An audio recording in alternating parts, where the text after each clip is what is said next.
out of all the things I got to do on the property, I got to go fix a mud hole. Out on the driveway, it rained really hard last night, so now I got to steal rock from this rock pile using that wheelbarrow trailer on that lawnmower to haul all the way to the other side of the property, just to fill in a hole. So I have to steal from another project I got right here. Bunch of stuff out here that I've been working on. So I'll show you how I'm doing it. It's real simple, not a big deal, but you'll see.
So I've done 3 loads out of this little trailer right here, and I've got one more hole to go.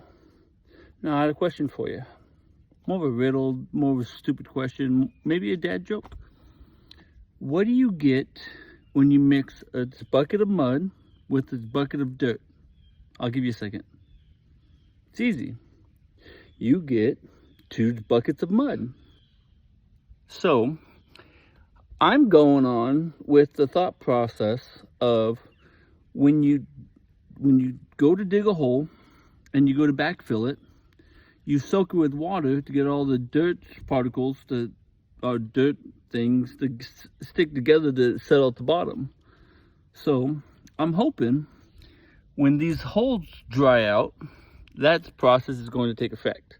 So my 2 buckets of mud turn into a solid base within my gravel. Here's hoping.